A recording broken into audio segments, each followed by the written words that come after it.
Okay Mataji. మంగళాచరణంతో start చేస్తాం మాతాజీ. ఓం నజ్ఞానతిమిరాంధస్య జ్ఞానాంజనశలాకయా చక్షురన్మిళితం యేన తస్మై శ్రీగురవే నమః. నమో ఓం విష్ణుపాదాయ కృష్ణప్రస్థాయ భూతలే శ్రీమతే భక్తివేదాంత స్వామి ఇతి నామినే. నమస్తే సారస్వతే దేవి గౌరవాణి ప్రచారిణి నిర్విశేష శూన్యవాది పాశ్చాత్య దేశతారిణి. జై శ్రీ కృష్ణ చైతన్య ప్రభు నిత్యానంద శ్రీ అద్వైత గదాధర శ్రీవాసాది గౌరభక్త వృందం. హరే కృష్ణ కృష్ణ కృష్ణ హరే హరే హరే రామ రామ రామ హరే హరే.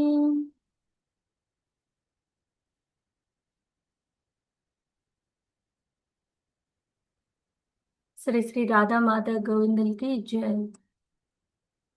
పరమ పూజ్య శ్రీ ఏసి భక్తి వేదాంత స్వామి శ్రీల ప్రభుపాదుల వారికి జై. పూజ్య శ్రీ జయ పతాక స్వామి మహారాజ్కి జై. గీతా మహాత్యం నేను చెప్తాను, పలకండి మాతాజీ. గీతా సుగీత కర్తవ్య గీతా సుగీత కర్తవ్య కిం అన్యైః శాస్త్ర విస్తరైః కిమన్యైః శాస్త్రవిస్తరైః యా స్వయం పద్మనాభస్య యా స్వయం పద్మనాభస్య ముఖ పద్మాత్ వినిఃసృతా. ముఖపద్మాద్వినిసృతా. ఎవరైనా భావం చదవండి. భగవద్గీత దేవదేవుడైన శ్రీకృష్ణ పరమాత్ముడు చెప్పినది కాబట్టి మరే వేద వాజ్మయము చదవని అవసరం లేదు. భగవద్గీతను జాగ్రత్తగా క్రమం తప్పకుండా వినాలి, చదవాలి.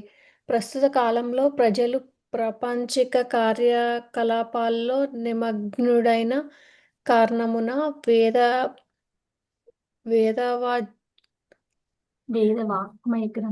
వేదవాగ్మయ గ్రంథాలన్నిటినీ చదవటం సాధ్యం కాదు. కానీ ఇది అవసరం లేదు. ఈ ఒక్క భగవద్గీత గ్రంథం చాలు. ఎందుకంటే ఇది అన్ని వేద వాజ్మయముల సారం. ముఖ్యంగా దేవదేవుడైన శ్రీకృష్ణ పరమాత్మ నుంచే ఉపదేశించబడినది. మనం రోజు గీతా మహత్యం గురించి చెప్పుకుంటూ ఉన్నాం కదా. ఈ రోజు శ్లోకంలో గీతా మహత్యంలో ఏం చెప్తున్నారంటే, ఈ భగవద్గీత అనేటువంటిది సాక్షాత్తు దేవదేవుడైనటువంటి కృష్ణ పరమాత్మ నుంచి ముఖ పద్మము నుండి వచ్చింది. ఎవరో మనం ఏదో బుక్స్ చదివితే ఆ బుక్స్ లో నుంచి చూసి తెలుసుకోయింది కాదు, లేదంటే ఎవరో ఆథర్స్ రచిస్తే రచించినది కాదు. సాక్షాత్తు శ్రీకృష్ణ భగవానుడి యొక్క ముఖ పద్మం నుండి వచ్చింది. ఈ ఒక్క వాగ్మయాన్ని చదివితే చాలు, ఈ వేద వాగ్మయాన్ని చదివితే చాలు, ఇంకే గ్రంథాలు కూడా చదవాల్సిన అవసరం లేదు అని చెప్తున్నారు. మనకు ఎన్ని వేదాలు ఉన్నాయి, ఎవరికైనా ఐడియా ఉందా? 4 అండి. 4 వేదాలు ఉన్నాయి. ఏవేం మాతాజీ? ఋగ్వేదము, యజుర్వేదము, సామవేదము, అథర్వణ వేదము. ఋగ్వేదము, యజుర్వేదము, సామవేదము, అథర్వణ వేదం 4 వేదాలు ఉన్నాయి. ఒక సామవేదం చదవడానికి ఒక 9 సంవత్సరాలు పడుతుంది. అది కూడా ఎట్లా అంటే, ఇంకా మనం ఏ పని లేకుండా ఆశ్రమాలలో ఉండి పాటిస్తూ నియమాలను పాటిస్తూ మనము చక్కగా చదవడానికి 9 సంవత్సరాలు పడుతుంది. ఆ తర్వాత అథర్వణ వేదం, యజుర్వేదము, ఋగ్వేదము ఇన్ని గ్రంథాలు చదవడానికి మనకి ఈ కలియుగంలో అసలు సమయం లేదు. ఒక 20-25 ఇయర్స్ మనం అకాడమిక్ స్టడీస్కే టైం సరిపోతుంది. ఆ తర్వాత కెరియర్, కిడ్స్, ఇలా ఇంకో 20 ఇయర్స్ 25 ఇయర్స్ అక్కడే సరిపోతుంది. ఇంకా మనకి ఎక్కడ టైం ఉంటుంది ఇన్ని వేదాలు చదవడానికి? ఈ కలియుగంలో అసలు మనకు అంత టైం కూడా ఉండదు. అందుకనే అన్ని వేదాల సారాంశము ఈ యొక్క భగవద్గీత, యొక్క భగవద్గీతను చదివితే చాలు అని చెప్తున్నారనమాట. అయితే ఈ భగవద్గీత ఎక్కడి నుంచి వచ్చింది? కృష్ణుడి యొక్క ముఖ పద్మం నుండి వచ్చిందనమాట. వేదైచ్చ సర్వై రహమేవ వేద్యో వేదాంతకృ వేద విదేవ చాహం. ఈ యొక్క వేదాలన్నింటినీ రచించింది ఎవరంటే కృష్ణుడే. అయితే వేదాల ద్వారా తెలియబడిన వారు కూడా ఎవరంటే కృష్ణుడే అన్నమాట. కాబట్టి మనము ఎక్కడ కృష్ణుడు ఉంటే అక్కడ సంపద, విజయాలు అన్నీ ఉంటాయి అన్నమాట.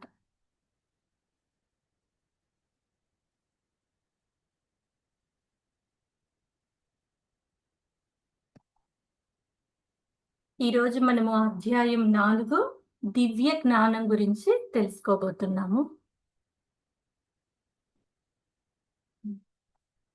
శ్రీ భగవానువాచ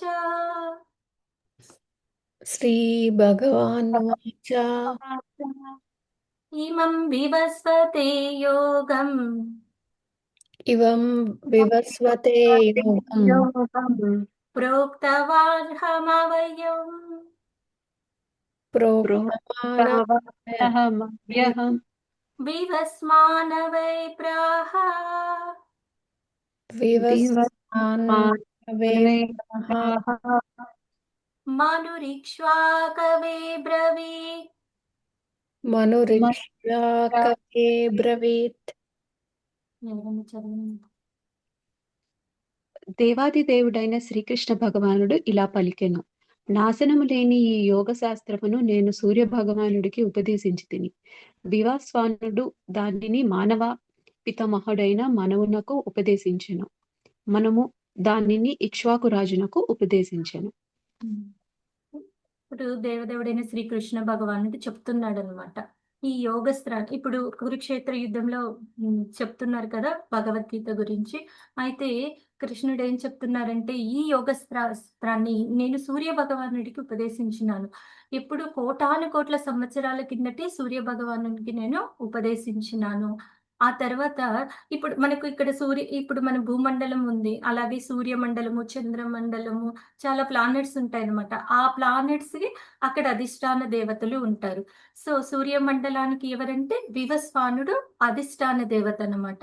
వివస్వానుడు ఎవరికి ఉపదేశించినాడంటే మానవ పితామహుడైనటువంటి మనువునకు ఉపదేశించినాడు. మనువు మళ్ళీ దానిని ఇక్ష్వాకు రాజునకు ఉపదేశించినాడు. ఇక్ష్వాకు రాజు అంటే రామచంద్రుల వారి కాలము, త్రేతాయుగము. త్రేతాయుగం చివరిలో రామచంద్రుల వారు వస్తారు. అంటే అప్పుడు ఎన్నో ఎన్నో సంవత్సరాల కిందట. ఈ కలియుగమే 4,32,000 సంవత్సరాలు ఉంటుంది. ఆ తర్వాత ముందు ద్వాపర యుగము 8,64,000 సంవత్సరాలు. అంతకు ముందు త్రేతాయుగము, తర్వాత కృతయుగము.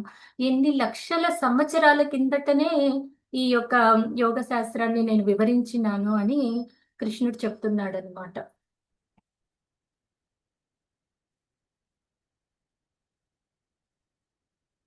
అయితే అప్పుడెప్పుడో యోగ శాస్త్రాన్ని వివరించినాడు కదా, మళ్ళీ ఇప్పుడు ఎందుకు వివరిస్తున్నాడు అంటే దాని గురించి వివరణ చెప్తున్నారు అనమాట నెక్స్ట్ శ్లోకంలో.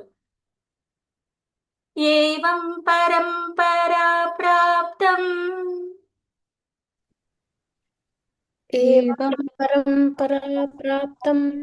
ఇమం రాజర్షయో విదుః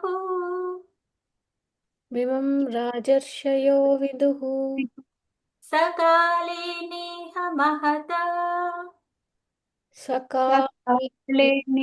మహతా యోగో నష్టః పరంతపా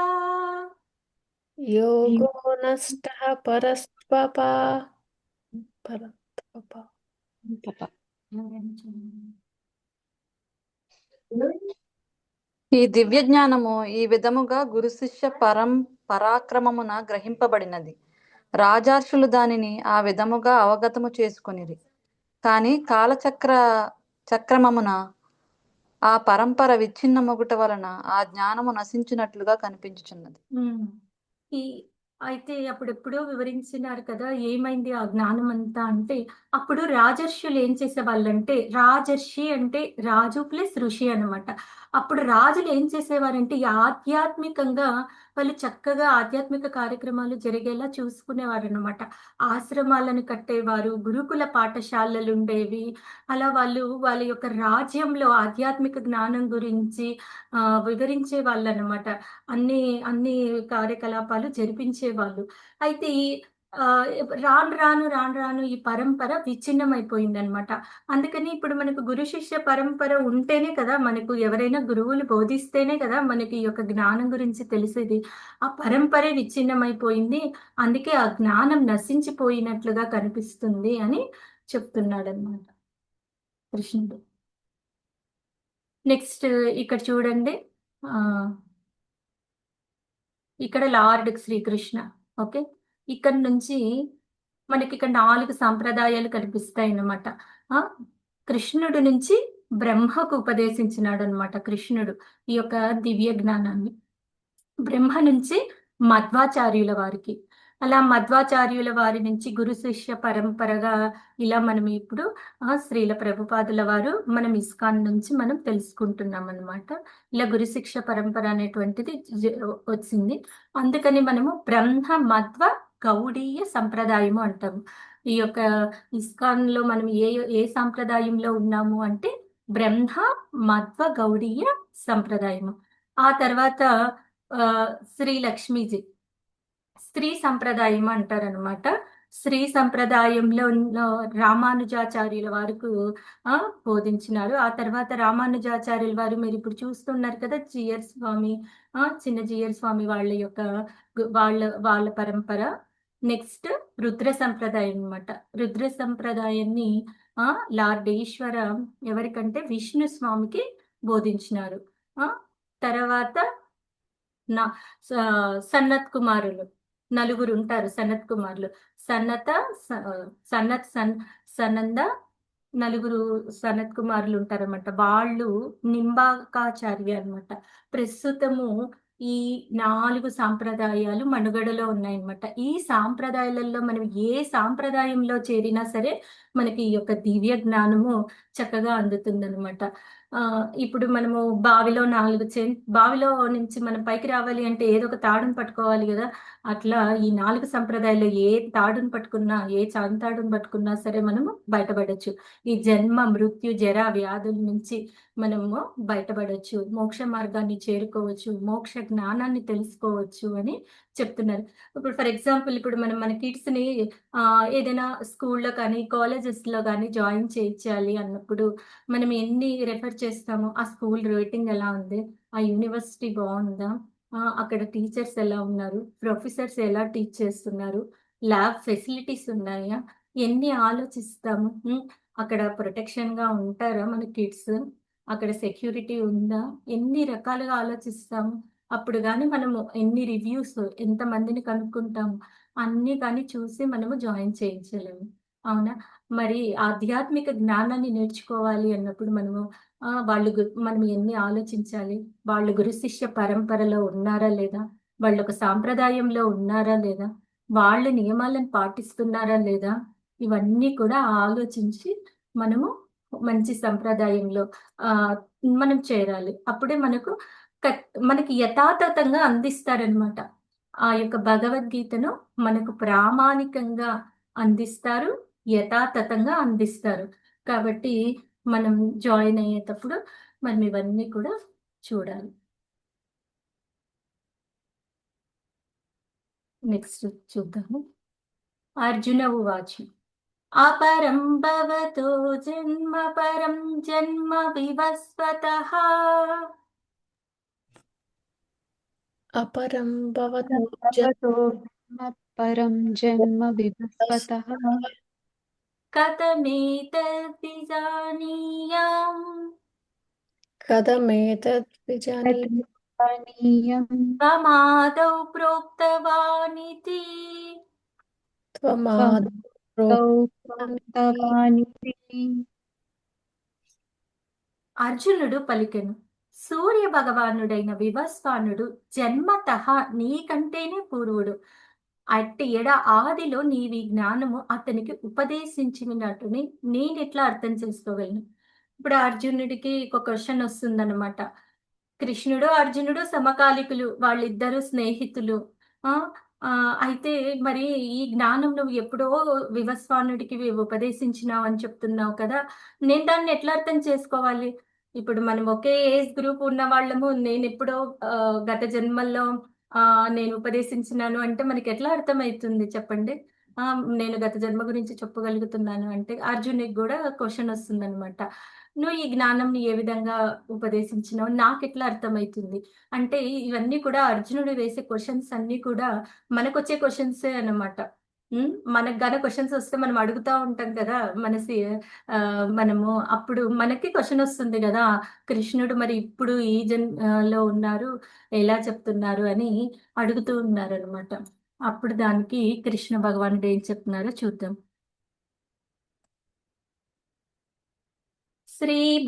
श्रीभगवानुवाच बहूनि मे व्यतीतानि బహూని మే బహూని వ్యతీతాని వ్యతీతాని जन्मान तव चार्जुन జన్మాన తవ చార్జున तन्यहं वेद सर्वाणि न त्वं वेत्त परन्तप। తన్యాహం వేద సర్వాణి నత్వం వేద పరస్ అంతా. చెప్పండి మాతాజీ, ఎవరైనా బాబుని చెప్పండి. దేవాది దేవుడు పలికెను, ఓం పరం తప, నీకును మరియు నాకును పను జన్మలు గడిచినవి, అవన్నీయును నాకు జ్ఞాప్తి అందున్నవి, కానీ నీవు వానిని జ్ఞాప్తి ఉంచుకొనజాలవు. ఇప్పుడు దేవాదేవుడు పలుకుతున్నాడు అనమాట, శ్రీకృష్ణ భగవానుడు. నీకు నాకు చాలా జన్మలు గడిచినాయి, అయితే ఇవన్నీ కూడా నాకున్నాయి, నాకు గుర్తున్నాయి, కానీ నువ్వు జ్ఞప్తి ఎందుకు ఉంచుకున్న చాలు. ఎందుకు? భగవంతుడు కదా, దేవాది దేవుడు శ్రీకృష్ణుడు భగవంతుడు కదా. భూత భవిష్యత్ వర్తమాన కాలంలో అన్ని కూడా భగవంతునికి గుర్తుంటాయి. కాబట్టి గత జన్మలన్నీ కూడా నాకు గుర్తున్నాయి, నీకు అవేమి గుర్తుకు లేవు అని చెప్తున్నారు అనమాట.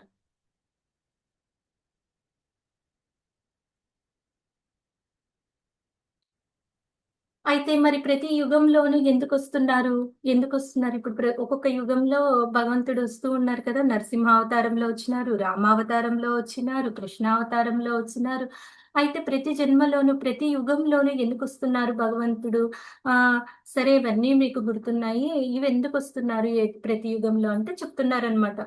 యదా యదా హి ధర్మస్య గ్లానిర్భవతి భారత అభ్యుత్థానధర్మస్య తదాత్మానం సృజామ్యహం. ఓ భరతవంశీయుడా, ఎప్పుడెప్పుడు మరియు ఎచ్చటెచ్చట ధర్మాచరణకు హాని కలుగుచుండునో మరియు అధర్మము వృద్ధి నొందునో ఆ సమయమున నేను స్వయంగా అవతరింతును. ఓకే. కృష్ణుడు చెప్తూ ఉన్నాడనమాట. ఎక్కడైనా సరే అధర్మం ధర్మానికి హాని కలుగుతుంది, అధర్మం జరుగుతూ ఉంది అన్నప్పుడు నేను వస్తాను అని చెప్తున్నాడనమాట. మీకంతా తెలుసు కదా, నరసింహావతారంలో ప్రహ్లాదుని రక్షించడానికి వస్తారు, రామావతారంలో వస్తారు, కృష్ణావతారంలో కూడా వస్తారు కదా. ఆ యొక్క కంసుడు జైల్లో పెడితే ఆ యొక్క జైలు వాకిళ్ళన్నీ తెరుచుకొని ఆ తర్వాత యమునా నది 2 పాయలుగా చీలిపోయి నందబాబా దగ్గర చేరుతారు కృష్ణుడు. అవన్నీ భగవంతుడికి ఆ శక్తి ఉంది కాబట్టి చేరగలుగుతున్నాడు. ఆ ఆ అట్లా భగవంతుడు ధర్మాన్ని ఉద్ధరించటం కోసం ప్రతి యుగమున అవతరిస్తూ ఉంటాడనమాట అని చెప్తున్నాడు. నెక్స్ట్ అయితే ఇంకా వివరంగా కూడా అడుగుతున్నారనమాట. ఇంకా ఎందుకు వస్తారు అని ఇంకా అడుగుతున్నాడు అనమాట అర్జునుడు. నెక్స్ట్ శ్లోకం. పరిత్రాణాయ సాధూనాం. చెప్పండి. పవిత్రాణాయ సాధూనాం వినాశాయ చ దుష్కృతాం వినాశాయ చ దుష్కృతాం ధర్మ సంస్థాపనార్థాయ ధర్మ ధర్మ సంస్థాపనార్థాయ సంభవామి యుగే యుగే. సంభవం సంభవామి యుగే యుగే. చెప్తారా మాతాజీ భావం ఎవరైనా? సాధువులను రక్షించుట కొరకును దుర్మార్గులను నశింపచేయుటకును మరియు ధర్మమును పునరుస్థాపించుట కొరకును ప్రతి యుగమునందును నేను స్వయముగా అవతరించదను. సాధువులను రక్షించుట కొరకు అంటే భక్తుల్ని రక్షించుట కొరకు, దుర్మార్గుల్ని నశింపచేయుటకు మరియు ధర్మాన్ని పునఃస్థాపించుట కొరకు ప్రతి యుగమునందును నేను స్వయంగా అవతరిస్తాను అని చెప్తూ ఉన్నాడు. అందుకని మనకు వస్తుంది కదా క్వశ్చన్, ప్రతి యుగాన్ని ఎందుకు వస్తున్నారు భగవంతుడు? అందుకని అర్జునుడు అడుగుతున్నారు అనమాట. ఇప్పుడు మనకేమో ఏమి గుర్తుకు లేవు, భగవంతుడేమో నేను ఎప్పుడో చెప్పినాను ఈ యొక్క యోగ శాస్త్రాన్ని అని చెప్తున్నారు. ప్రతి యుగంలో నేను వస్తానని చెప్తున్నారు. ఎందుకు వస్తాను అలా అన్ని కూడా వివరిస్తూ ఉన్నాడు అనమాట ఈ యొక్క దివ్య జ్ఞానంలో. నెక్స్ట్ ఇంకా కూడా చెప్తూ ఉన్నారనమాట. జన్మ కర్మ చ మీ దివ్యం ఏవం యో వేత్తి తత్వతః సత్వా దేహం పునర్జన్మ నైతి మామేతి సోర్జున. ఎవరైనా చదవండి మాకు. ఓ అర్జున, నా జన్మము మరియు కర్మల దివ్యత్వము నెరిగినవాడు దేహమును విడిచిన పిమ్మట ఈ భౌతిక జగత్తున జన్మింపక నా శాశ్వతమైన ధామమును నన్నే పొందగలడు. అర్జునుడికి చెప్తున్నారు అనమాట నా జన్మం గురించి మరియు కర్మల దివ్యత్వం గురించి. భగవంతుడి జన్మ ఎలా ఉంటుందంటే చాలా దివ్యంగా ఉంటుందన్నమాట. ఇప్పుడు ఈ భౌతిక ప్రపంచంలోనికి వచ్చినప్పటికీ కూడా భగవంతుడికి ఏ కర్మ ఏ మోహంలోకి, ఏ భ్రాంతిలోకి, ఏ కర్మ కూడా భగవంతుడికి ఉండదు. అదే మనం ఈ భౌతిక ప్రపంచంలో మన ఇంద్రియాలతో మనం ఎన్ని కర్మలు చేస్తూ ఉంటాము, కానీ భగవంతుడు అలా కాదు కదా. భగవంతుడి జన్మ దివ్యత్వం అన్నమాట. అంతేకాకుండా మనం భగవంతుడి లీలలు విన్నట్లయితే, భగవంతుడికి సేవ చేసినట్లయితే, భక్తియుత సేవ చేసినట్లయితే మనం కూడా భగవంతుని యొక్క శాశ్వత ధామానికి పొందగలరు అని చెప్తున్నారు. ఇప్పుడు చూడండి, ఫర్ ఎగ్జాంపుల్ మనం పేరెంట్స్ ఉంటారు, కిడ్స్ ఎడ్యుకేషన్ చదువుకుంటూ ఉంటారు. వాళ్ళు ఏం ఆలోచించరు, చదువుకోవాలి అంతే. అన్ని పేరెంట్సే కదా సమకూర్చేది. వాళ్ళకి బట్టలు కావాలన్నా, లేకపోతే వాళ్ళ కాలేజ్ ఫీజులైనా, లేకపోతే వాళ్ళు ఏదైనా కల్చరల్ యాక్టివిటీస్ లో పాల్గొనాలన్నా, ఏమైనా నేర్పించాలి అన్నా అన్ని తల్లిదండ్రులు చూసుకుంటుంటారు. వాళ్ళకి అది నేర్చుకోవాలి ఆ విద్య, లేకపోతే స్కూల్కి వెళ్ళి రావాలి, కాలేజీకి వెళ్ళి రావాలి, అంతే. వాళ్ళకి ఏం టెన్షన్స్ ఉండవు. చదువుకోవాలనే టెన్షన్ తప్ప నుంచి ఇంకా వేరే ఫినాన్షియల్ గురించి వాళ్ళు అంతగా ఆలోచించరు కదా. అన్ని పేరెంట్స్ చూసుకుంటున్నారు అని వాళ్ళు ఎంత ఉంటారు కదా. అదే విధంగా మనకు కూడా మనం ఆ యొక్క శ్రీకృష్ణ భగవాన్ యొక్క ధామానికి వెళ్తే ఒక తండ్రి, మనకు దేవాది దేవుడు తండ్రి. ఇంకా మనం తండ్రి దగ్గర ఉన్నప్పుడు మనకెందుకు కష్టాలు ఉంటాయి? మనకి ఏ కష్టాలు ఉండవు కదా. తల్లిదండ్రులను చూసుకుంటారు కదా అక్కడ. ఇక్కడ ఎలాగా మనం ఈ యొక్క భౌతిక ప్రపంచంలో. కాబట్టి మనం భగవంతుని దగ్గర ఉంటే ఇంకా మనకి ఏ ప్రాబ్లమ్స్ ఉంటాయి చెప్పండి. మనము ఈ మధ్య కాలంలో చాలా చూస్తుంటాం కదా, కరోనా వచ్చింది, ఎంత సఫర్ అయిపోయినాము మనము చాలా మంది. అలా మనకి ఏదో ఒక సమస్యలు వస్తూనే ఉంటాయి. మాతో చెప్పారు కదా ఆది భౌతిక, ఆధ్యాత్మిక, ఆది దైవిక, ఇట్లా మనకి ఎన్నో సమస్యలు వస్తూనే ఉంటాయి, ఎన్నో క్లేశాలు వస్తూనే ఉంటాయి. అదే మనం భగవంతుని ధామం దగ్గరికి వెళ్ళిపోయినాం అనుకోండి, ఇంకక్కడ మనకి ఏ కష్టాలు ఉండవు కదా. మళ్ళీ మనము ఈ జన్మ తీసుకోవడం, ఈ మృత్యువు, ముసలితనము, వ్యాధులు, ఇవన్నీ మనం అనుభవించాల్సిన అవసరం లేదు కదా అని చెప్తున్నాను. ఇక్కడ మనము ఒక పాస్ట్ టైం చెప్పుకుందాము. భగవంతుని యొక్క లీలల గురించి చెప్పుకుందాము. అది దేవాది దేవుడు శ్రీకృష్ణ భగవానుడు మనకు చాలా లీలలు చేస్తున్నారు కదా భగవంతుడు. మనము చాలా వింటూ ఉంటాం కదా, బృందావనంలో చాలా లీలలు చేస్తున్నారు. మనకు కృష్ణుడి గురించి కొన్ని కథలు, కొన్ని మనం మామూలుగానే మనకు తెలుసు కదా కొంచెం. ఎంతో మంది రాక్షసులను పంపిస్తూ ఉంటాడు కంసుడు. వాళ్ళందరినీ ఏ విధంగా వధించింది, బాల్యంలోనే ఎన్ని లీలలు చేస్తున్నారు కృష్ణుడు. ఒక చిన్న ఒక లీల గురించి మనం ఇక్కడ చెప్పుకుందాము. గోవుల్ని గోపబాలుర్ని అపహరించుట. ఆ అగాసురుని వధించిన తర్వాత ఈ ఈ యొక్క కృష్ణ బలరాములు ఏం చేస్తారంటే, గోపబాలురు వీళ్ళంతా ఏం చేస్తారంటే గోవుల్ని గోపబాలుర్ని యమునా నది తీరానికి తీసుకెళ్తారనమాట. అక్కడికి వెళ్తే గోవులు అక్కడ జలాన్ని స్వీకరిస్తాయి, అంతేకాకుండా అక్కడ లేత గడ్డిని తీసుకుంటాయి అని చెప్పి కృష్ణుడు గోపబాలురు వీళ్ళంతా కూడా వెళ్తారనమాట యమునా నది తీరం దగ్గరికి. అయితే మధ్యాహ్న సమయ వేళ అవుతుంది.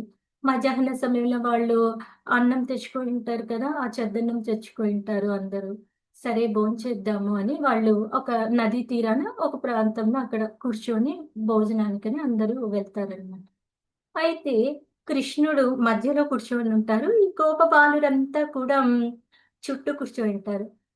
ఆ కృష్ణుడు ఎట్లా కనిపిస్తున్నాడంటే పద్మ కర్ణికలాగా కనిపిస్తున్నాడు. ఈ యొక్క గోపబాలురంతా కూడా పద్మ దళాలలాగా కనిపిస్తున్నారు. అంటే ఆ యొక్క దృశ్యం చూడడానికి చాలా కనుల విందుగా ఉందన్నమాట. ఆకాశం నుంచి దేవతలు కూడా చూసి చాలా ఆనందపడతారనమాట. ఆ యొక్క దృశ్యాన్ని చూసి. ఆ! అయితే బ్రహ్మ ఏమనుకుంటారంటే, బ్రహ్మ అనే కదా ఈ మొత్తం భౌతిక ప్రపంచాన్నంతా సృష్టించింది, సృష్టికర్త. ఈ చిన్న బాలుడు ఎవరు? అసలు ఇన్ని లీలలు చేస్తూ ఉన్నారు. ఈ చిన్న నేను కనుక్కోవాలి, చూడాలి అని చెప్పి ఆహ్, బ్రహ్మ అనుకుంటారనమాట. వస్తారనమాట బ్రహ్మ. బ్రహ్మ వచ్చి ఏం చేస్తారంటే, అక్కడ గోవులుంటాయి కదా, ఆ గోవులన్నింటిని కూడా అపహరిస్తాడు. అయితే కృష్ణుడు కాసేపు అయిన తర్వాత నది దగ్గర జలం తాగుతున్నాయా లేదా గోవుల్ని చూద్దాము అని కృష్ణుడు వెళ్తాడనమాట. వెళ్తే అక్కడ గోవులు కనిపించవు. ఆ తర్వాత అటు అటు నుంచి ఇటు చూసేసరికి ఇక్కడ గోపబాలురు కూడా కనిపించారనమాట. దేవాదేవుడు కృష్ణ భగవానుడికి అర్థం కానిది ఏముంది, కృష్ణుడికి అర్థమైపోతుంది ఎవరు అపహరించారా అని చెప్పేసి. గోవులు కనిపించవు, గోపబాలురు కనిపించరు అనమాట. అయితే ఇంక సాయంత్రం వేళ అయితుంది. మరి ఇంటికేమో వెళ్తే ఇంటికెళ్ళాలి కదా! అందరూ గోపబాలురు, గోవులు అందరూ ఇంటి దగ్గర తల్లులు ఎదురు చూస్తూ ఉంటారు కదా! అప్పుడు కృష్ణుడు జీవ విస్తారంగా గోవుల్లాగా, గోపబాలురులాగా మొత్తం విస్తారమైపోయి ఇంటికెళ్తారన్నమాట. అందరేమనుకుంటారు, వాళ్ళ పిల్లలొచ్చినారని అనుకుంటారు. కానీ వచ్చిందెవరు ఇక్కడ? కృష్ణుడనమాట. అందరి మొహంలో చాలా ఆశ్చర్యకరంగా, ఆ తర్వాత చాలా ఆనందకరంగా ఉంటుంది. ఎందుకంటే, మనకిప్పుడు భగవంతుడే మన ఇంటికొచ్చినాడంటే మనకెంత ఆనందంగా ఉంటుంది. వచ్చింది భగవంతుడని తెలియకపోయినా కూడా, భగవంతుడు దివ్యత్వం గాని, భగవంతుడు గాని మన ఇంటికొస్తే మనకి ఎంత ఆహ్లాదకరంగా ఉంటుంది. అందరి మొహాలలో కూడా అంతటి ఆహ్లాదకరంగా ఉంటుందన్ అలా ఒక సంవత్సరం పాటు అందరూ జరుగుతూ ఉందనమాట. అయితే బలరాముడు అడుగుతాడనమాట. కృష్ణ, నేను ఎవరిని చూసినా, ఏ గోపబాలురిని చూసినా నీలాగే కనిపిస్తున్నారు కృష్ణ. గోవుల్ని చూసినా నీలాగే కనిపిస్తున్నారు, గోపబాలురిని చూసినా నీలాగే కనిపిస్తున్నారు అని అడిగితే, అప్పుడు చెప్తారు కృష్ణుడు. బ్రహ్మ అపహరించినారు గోవుల్ని, గోపబాలురిని. అందుకని నేనే విస్తారమైపోయి వచ్చినాను అని చెప్తారు. అయితే బ్రహ్మ ఒక్క క్షణకాలమే అన్నమాట. మ బ్రహ్మ ఆయుష్‌లో ఒక క్షణకాలమే అపహరిస్తారనమాట. కానీ అది మనకి ఇక్కడ భూమండలంలో ఒక సంవత్సరంతో సమానం అన్నమాట. ఒక్క క్షణకాలమే అపహరించిన ఒక సంవత్సరం అయితుంది. బ్రహ్మ ఏమనుకుంటాడంటే వీళ్ళంతా మాయలో ఉన్నారు. వీళ్ళంతా మాయలో ఉన్నారంటారు. కానీ అక్కడ బ్రహ్మనే మాయకు లోనైతారనమాట. ఆ తర్వాత గోవుల్ని, గోపబాలుర్ని ఆయన అపహరించినారు కదా! ఇచ్చేస్తారనమాట. అట్లా కృష్ణుడు దేవాది దేవుడు పుస్తకంలో దాదాపుగా 90 కథలున్నాయి. చాలా బాగుంటాయి. ఒక్కొక్క దాంట్లో భగవంతుడు ఏమేం ఫాస్ట్ టైమ్‌లో ఏ లీల చేస్తున్నారు, ఏ విధంగా ఇప్పుడు దామోదరం మంత్ జరుగుతూ ఉంది కదా! అన్ని లీలల గురించి, కథల గురించి ఉన్నాయి. ఎవరికన్నా ఇంట్రెస్టెడ్‌గా ఉంటే చదవండి. చాలా బాగుంటుంది. చదువుతూ ఉంటే ఇంకా చదవాలి, ఇంకా తెలుసుకోవాలి అనిపిస్తుంది. చాలా లీలలు చేశారు. ఆ పుస్తకంలో ఉంటాయి. నేను ఒక లీల గురించి చెప్తున్నాను ఈరోజు. నెక్స్ట్ నెక్స్ట్ శ్లోకం. చాతుర్వర్ణం మయా సృష్టం. చెప్పండి మాకు. చాతుర్వర్ణ్యం మయా సృష్టం గుణకర్మ విభాగశః గుణకర్మ విభాగశః తస్య కర్తారమపి మాం తస్య కర్తారమపి మాం విద్య కర్తారమవ్యయం. నిత్యకర్తారమవ్యయం. భావం చెప్పండి మాకు.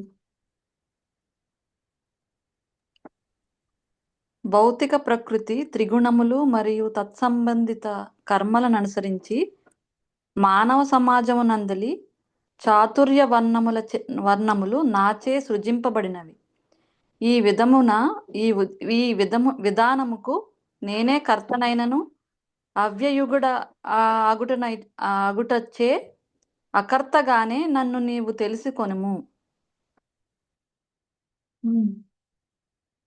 త్రిగుణాలను అనుసరించి, కర్మలను అనుసరించి మానవ సమాజంలో 4 వర్ణాలు ఉన్నాయని చెప్తున్నారు.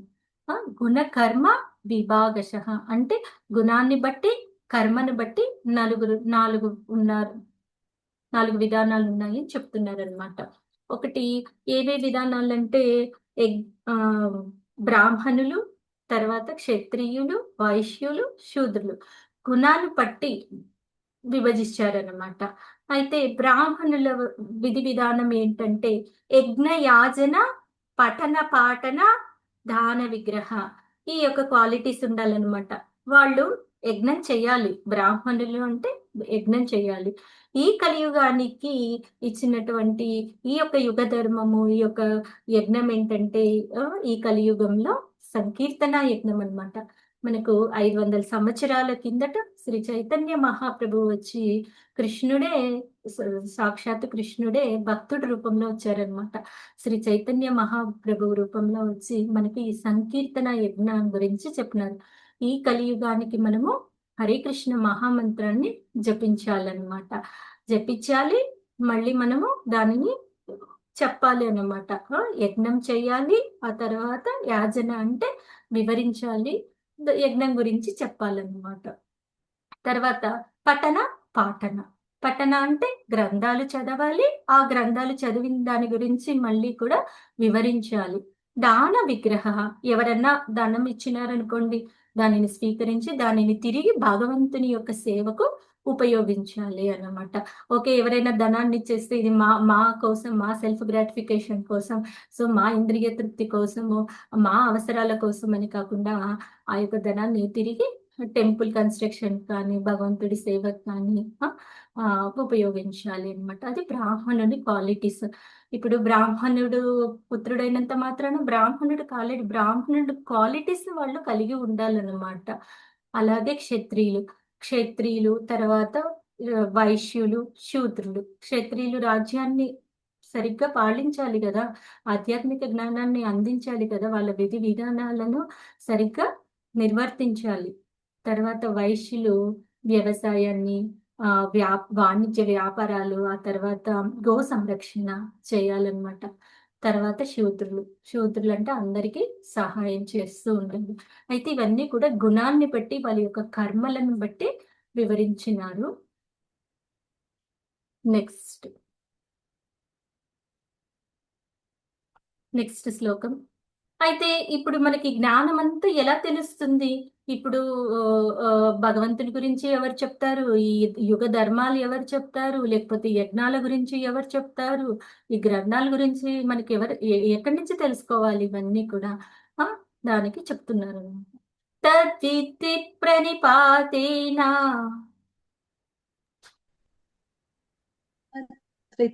ప్రణిపాతేన పరిప్రశ్నేన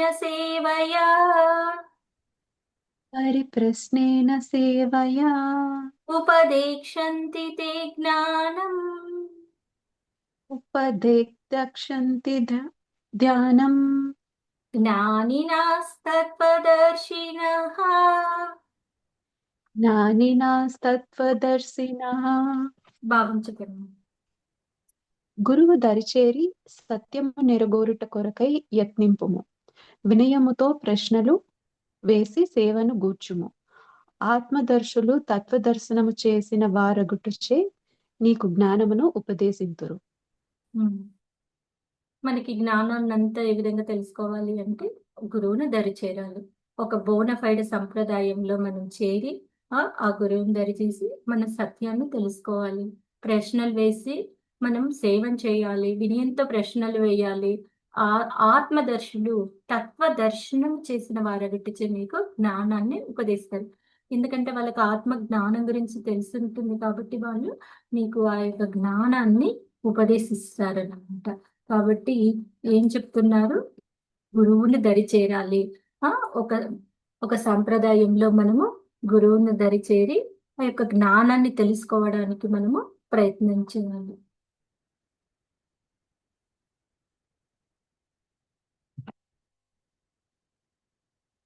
నెక్స్ట్ యజ్ఞాత్వా న పునర్మోహమేవం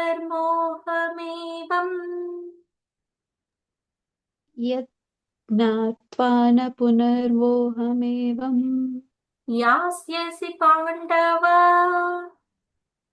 యాస్యసి పాండవ येन భూతాన్యశేషాని येन భూతాన్యశేషాని ద్రక్ష్యస్యాత్మన్యతో మయి. ద్రక్ష్యస్యాత్మనత్యో మయి.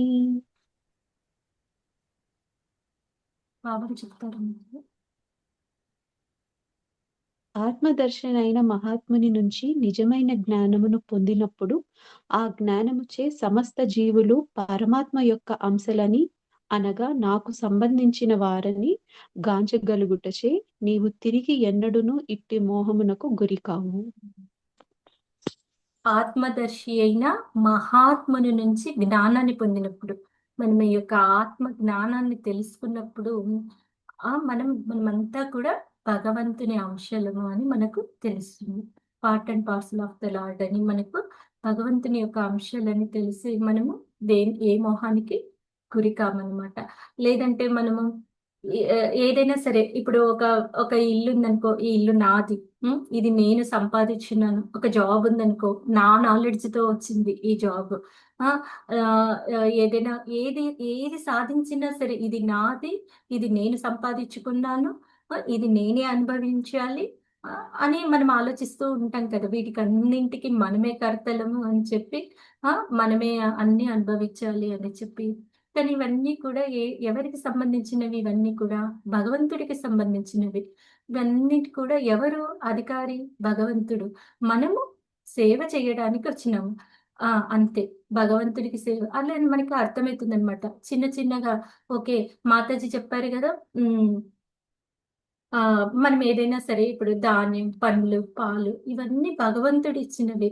మనకు కాస్త మనం భగవంతుడు ఇచ్చిన దాన్ని తిరిగి మనకు భగవంతునికి నివేదించి మనం తీసుకున్నాం అనుకో, ఆ కాన్షియస్నెస్ అనేది చాలా బాగుంటుందన్నమాట.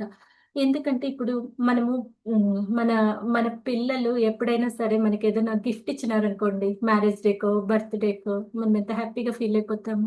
మనమే వాళ్ళకు అమౌంట్ ఇస్తూ ఉంటాము.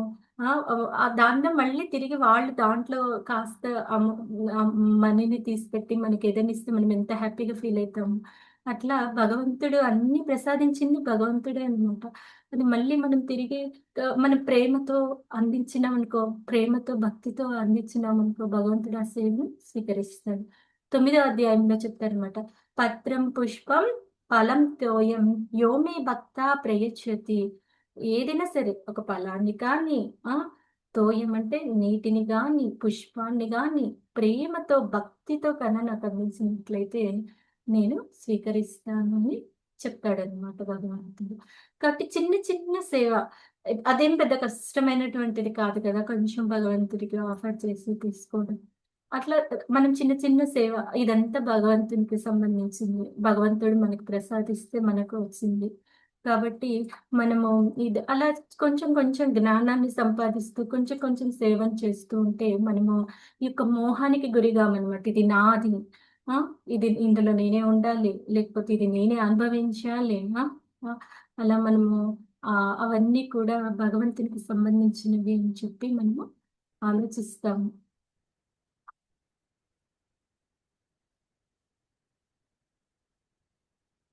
నెక్స్ట్ ఎవరైనా చెప్పండి.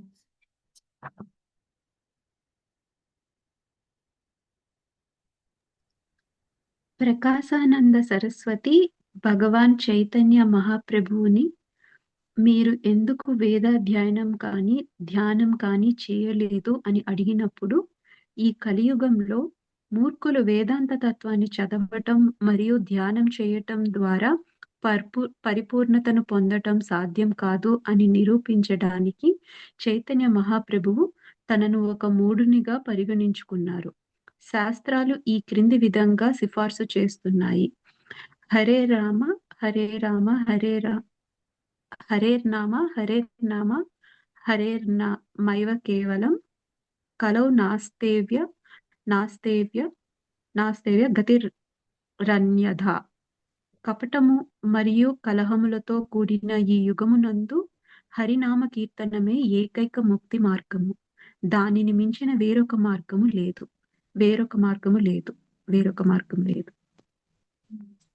ఈ శ్లోకం చాలా ఇంపార్టెంట్. అందరూ పలకండి. హరే నామ హరే నామ హరే నామ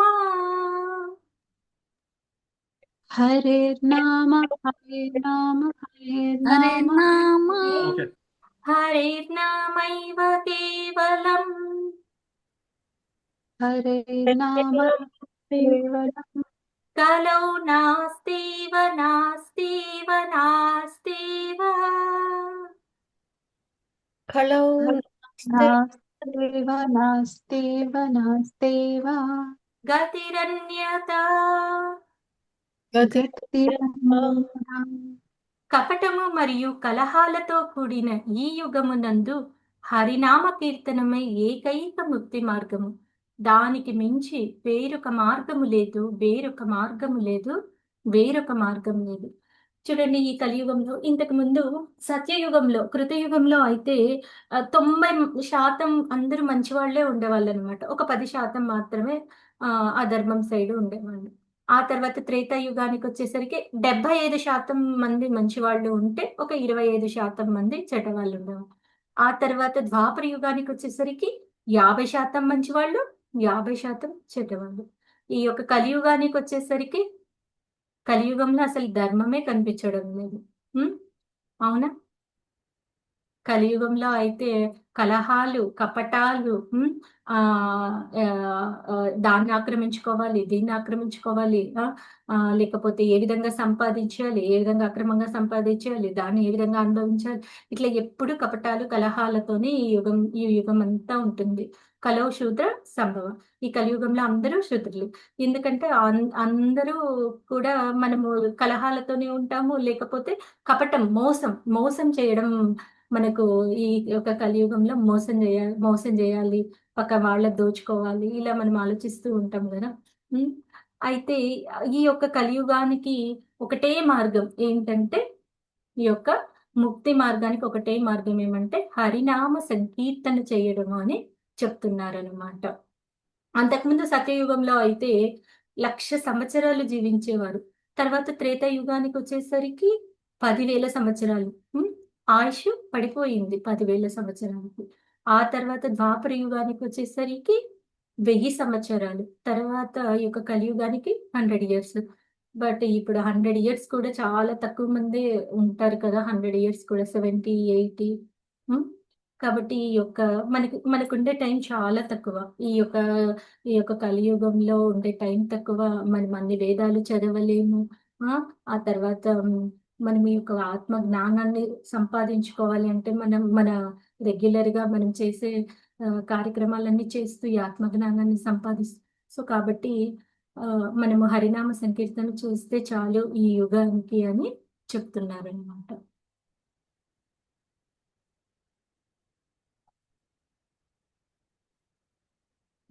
హరే కృష్ణ మాతాజీ. ఇంకొక ఎగ్జాంపుల్ చెప్తాను. ఇప్పుడు మనము ప్రతిరోజు మనం శుభ్రంగా ఉండడానికి స్నానం చేస్తాము ప్రతిరోజు. అవునా? ఆ యొక్క ధూళి అనేటువంటిది మనము పోతుంది. మరి మన యొక్క హృదయంలో ఉన్న ధూళి ఎక్కడి నుంచి పోతుంది? ఎన్నో ఎన్నో త్రిగుణాలతో కూడుకొని ఉంటుంది. ఆ ఎన్నో అపోహలతో ఉంటుంది. పొద్దున్న లేచినప్పటి నుంచి రాత్రి వరకు ఇంకా మన మనస్సు ఎప్పుడు ఏదో ఒకటి ఆలోచిస్తూనే ఉంటుంది. ఉం? ఏదైనా తక్కువైనా మనకిది లేదు అని అనిపిస్తూ ఉంటుంది. మనకు ఉంటే బావుంటుంది అనిపిస్తుంది. ఎప్పుడు అసూయ పడడం, ఇలా రకరకాల క్వాలిటీస్‌తో రకరకాల అసుర క్వాలిటీస్‌తో మనం ఉంటూ ఉంటాం కదా! అయితే ఈ యొక్క ధూళి ఏ విధంగా తొలగుతుంది? హ్మ్. పైన మనకు దేహానికి సంబంధించిన ధూళైతే మనము స్నానం చేస్తే తొలగిపోతుంది. మరి ఆత్మకు సంబంధించి, హృదయానికి సంబంధించిన ధూళి ఎలా తొలగుతుందంటే మనము ఈ యొక్క కలియుగంలో ఈ యొక్క హరినామ సంకీర్తన చేస్తే మనకు ఈ యొక్క మన మనసు ప్రశాంతంగా ఉంటుందనమాట. ఏ విధంగా అయితే ఇప్పుడు ఒక అద్దం ఉంటుంది. ఆ అద్దం మీద ధూళుంటుంది. ఆ ధూళంతా మనం తీసేసినామనుకోండి, ఎంత బాగా కనిపిస్తుంది ఆ అద్దం. ఎంత క్లియర్‌గా కనిపిస్తుంది మనకు. లేదనుకో అసలు మసకగా అసలు కనిపించదు కదా! మన మొహమే మనకు సరిగ్గా కనిపించదు అద్దంలో. కదా! అలా మన హృదయం కూడా ఏ కపటం లేకుండా, ఏ కలహాలు లేకుండా చాలా ఆహ్లాదకరంగా, చాలా ప్రశాంతంగా ఉండాలి అంటే మనము ఈ కలియుగానికి సంబంధించి ఈ యొక్క హరినామ కీర్తన చేస్తే చాలు అని చెప్తున్నారు. హ్మ్. హరే కృష్ణ మాతాజీ. అర్థమైందా మాతాజీ? ఫాస్ట్‌గా చెప్తున్నానా? ఎక్కడైనా అర్థం కాలేదా? అర్థమైంది మాతాజీ. కాకపోతే చాలా ఉన్నాయి కదా! చాలా ఉన్నాయి మాతాజీ. ఇక్కడి నుంచి మీకు 1 అవర్ సరిపోదు. అదే అర్థమైంది. 1 అవర్ సరిపోదు మాతాజీ. ఒక్కొక్క శ్లోకము ఒక గంట చెప్పుకోవాలి యాక్చువల్‌గా చెప్పాలంటే. అవును. ఒక శ్లోకమే ఒక గంట చెప్పుకోవాలి. మనం జస్ట్ 2 లైన్‌లు చెప్పి మనము అది అంత అదే ఇంకా భగవద్గీత తత్వంతో కూడున్నది. చాలా క్లాసెస్ తీసుకోవాలి. జస్ట్ ఫండమెంటల్స్ మాత్రం ఇప్పుడు మీకు జస్ట్ ఒక ఐడియా కోసం ఏ చాప్టర్‌లో ఏం చెప్తున్నాడు అని మాత్రమే మేమిప్పుడు ఈ కాస్త టైంలో ఇంతనే అందించగలము. అంతే. రెగ్యులర్‌గా క్లాసెస్ జాయిన్ అయితే ఇంకా వివరంగా చెప్తాం మాతాజీ. అవును. ఎలా ఉంది మాతాజీ? ఏదైనా 1, 2 పాయింట్లైనా మనసుకు చేరినాయా? ఆహా! ఒక చెప్పండి. ఒక 1 అవర్ అయితే మంచిగా అనిపిస్తుంది మాతాజీ. మళ్ళీ పుస్తకం మళ్ళీ చదివితే అప్పుడు మళ్ళీ మనకి రివిజన్ లాగా ఉంటుంది. భగవద్గీత యాజ్ ఇట్ మొదటి ఈజ్. 2 అధ్యాయాలు మనం చదువుకుంటే అర్థమైతది. ఎందుకంటే అందరూ కురుక్షేత్ర రణరంగంలో అది మామూలుగా మనకు అర్థమవుతుంది. రెండవ అధ్యాయం కూడా కొంచెం పర్వాలేదు. కానీ ఇంకా మూడో అధ్యాయం నుంచి మాత్రం ఖచ్చితంగా